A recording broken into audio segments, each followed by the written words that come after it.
Honeycomb Stories 3 Class 7 PDF. Adapted and modified by Kulwant Singh Sandhu. 1. The Ashes That Made Trees Bloom. By William Elliott Griffiths. In the good old days of the daimios, there lived an old couple whose only pet was a little dog. Having no children, they loved it as though it were a baby. The old dame made it a cushion of blue crepe, and at mealtime Muko, for that was its name, would sit on it as snug as any cat. The kind people fed the pet with tidbits of fish from their own chopsticks, and all the boiled rice it wanted. Thus treated, the dumb creature loved its protectors like a being with a soul.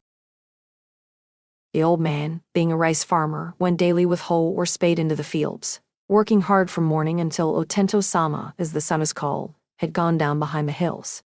Every day the dog followed him to work, never once harming the white heron that walked in the footsteps of the old man to pick up the worms.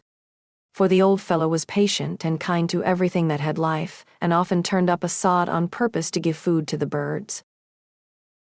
One day the dog came running to him, putting his paws against his legs and motioning with his head to some spot behind. The old man at first thought his pet was only playing and did not mind it. But the dog kept on whining and running to and fro for some minutes. Then the old man followed the dog a few yards to a place where the animal began a lively scratching.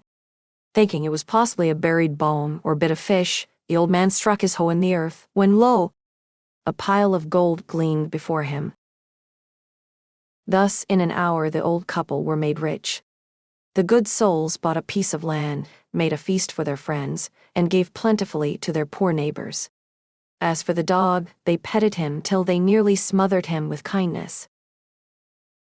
Now in the same village there lived a wicked old man and his wife, not a bit sensitive and kind, who had always kicked and scolded all dogs whenever any passed their house.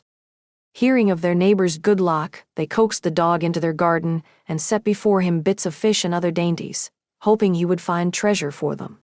But the dog, being afraid of the cruel pair, would neither eat nor move. Then they dragged him out of doors, taking a spade and hoe with them. No sooner had the dog got near a pine tree growing in the garden than he began to paw and scratch the ground, as if a mighty treasure lay beneath. "Quick, wife, hand me the spade and hoe," cried the greedy old fool, as he danced with joy.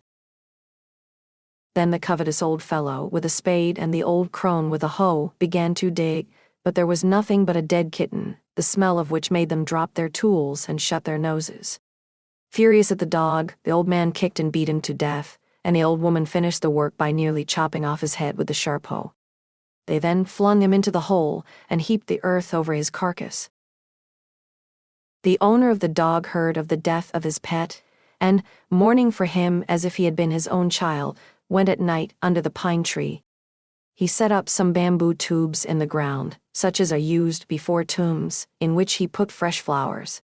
Then he laid a cup of water and a tray of food on the grave, and burned several costly sticks of incense. He mourned a great while over his pet, calling him many dear names, as if he were alive. That night the spirit of the dog appeared to him in a dream and said, "Cut down the pine tree over my grave, and make from it a mortar for your rice pastry and a mill for your bean sauce." So the old man chopped down the tree and cut out of the middle of the trunk a section about 2 feet long. With great labor, partly by fire, partly by the chisel, he scraped out a hollow place as big as a small bowl. He then made a long-handled hammer of wood, such as is used for pounding rice. When New Year's time drew near, he wished to make some rice pastry. When the rice was all boiled, Granny put it into the mortar, the old man lifted his hammer to pound the mass into dough, and the blows fell heavy and fast till the pastry was all ready for baking. Suddenly, the whole mass turned into a heap of gold coins. When the old woman took the hand mill and filling it with beans began to grind, the gold dropped like rain. Meanwhile the envious neighbor peeped in at the window when the boiled beans were being ground. "Goody me!" cried the old hag as she saw each dripping of sauce turning into yellow gold, until in a few minutes the tub under the mill was full of a shining mass of gold. So the old couple were rich again. The next day, the stingy and wicked neighbor came and borrowed the mortar and magic mill. They filled one with boiled rice and the other with beans. Then the old man began to pound and the woman to grind. But at the first blow and turn, the pastry and sauce turned into a foul mass of worms. Still more angry at this, they chopped the mill into pieces, to use as firewood.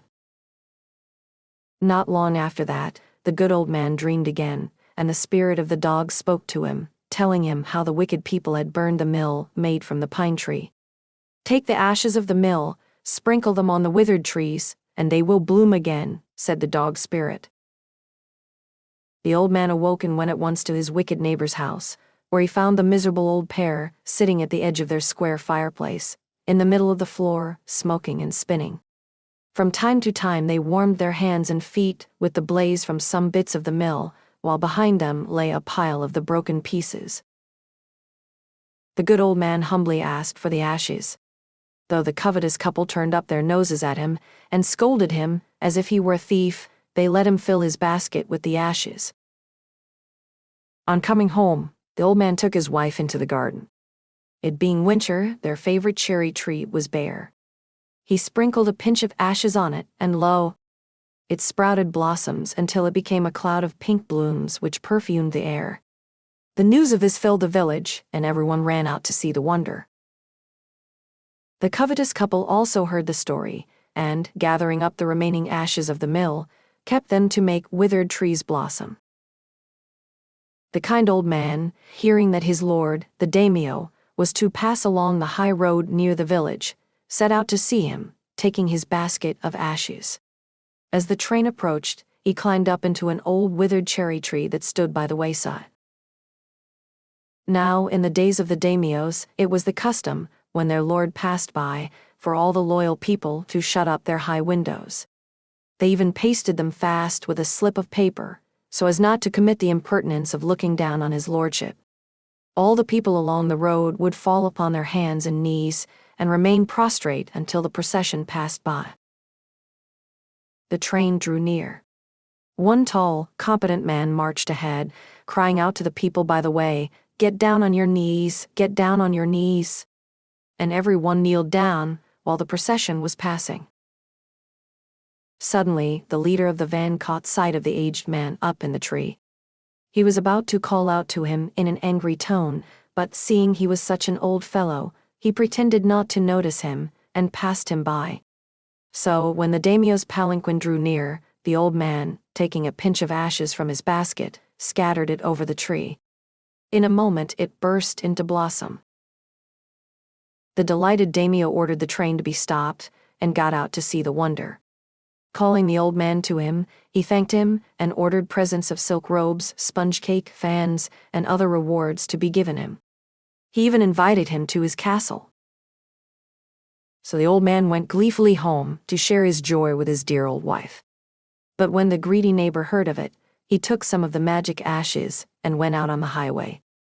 There he waited until a daimyo's train came along, and instead of kneeling down like the crowd, he climbed a withered cherry tree. When the daimyo himself was almost directly under him, he threw a handful of ashes over the tree, which did not change a particle. The wind blew the fine dust in the noses and eyes of the daimyo and his wife. Such sneezing and choking. It spoiled all the pomp and dignity of the procession. The man whose business it was to cry, "Get down on your knees," seized the old fool by the collar, dragged him from the tree, and tumbled him and his ash basket into the ditch by the road. Then, beating him soundly, he left him for dead. Thus the wicked old man died in the mud, but the kind friend of the dog dwelt in peace and plenty, and both he and his wife lived to a green old age. 2. The ashes that made trees bloom. Summary. Once there lived a good old couple in Japan during the 19th century. They were childless and had a pet dog named Muko. Since Muko was their beloved pet, they treated it like a kid and showed more love and care than anything else. One day, while accompanying the good old man, Muko spotted a place and compelled its master to dig there. When the good old man started digging in the location specified by Muko, he was surprised to find a pile of gold coins buried underneath the ground. Thus the good old couple become rich overnight, and the kind-hearted couple distributed a large portion of their riches to their poor neighbors. However, there lived a bad old couple in the same village who were known for their wickedness and greediness. When the wicked couple came to know about the good old couple's fortune, they forced Muko to find a treasure for themselves as well. Muko was scared of the evil couple and showed a place under a pine tree with a dead kitten buried inside it. This enraged the wicked pair, who killed Muko as a result. When the good old couple came to know about their pet dog's death, they went to its grave and mourned for its loss. On that night, Muko's spirit appeared in the good old man's dream and asked him to create a mortar and mill out of the pine tree from his grave. The good old couple designed a mortar and mill out of the pine tree, as instructed by Muko, and used it to prepare rice pastry and bean sauce during the New Year. Magic happened as the dough mass inside the mortar was transformed into a heap of gold coins, and each drop of bean sauce from mill was changed into gold bits. The bad old couple secretly noticed the magic from the window and borrowed the magical mortar and mill the next day. Unexpectedly, the magical mortar and mill gave out a foul mass of worms for the bad old couple. This aroused their anger, and so they destroyed and burnt the mill. Muko's spirit once again appeared in the good old man's dream. It explained the incident and asked him to collect the ashes of the magical mill burnt by the evil couple. Also, it asked him to throw the ashes on the withered cherry tree, assuring that it would bloom. The kind old man trusted his dream for the second time and performed the tasks as instructed by the dog's spirit. Magic happened again. The withered tree bloomed with the ashes sprayed. The good old man came to know about his Lord Daimyo's arrival and wanted to greet him. Despite the officer's instruction to kneel down before the procession, the good old man positioned himself on a cherry tree and threw ashes on it, which started to bloom while the daimyo neared the tree.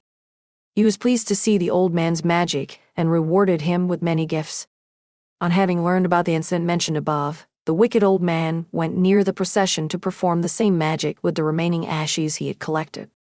Unfortunately, the ashes did not do any magic, and he was beaten up to death as he spoiled the procession with ash particles. The wicked man died.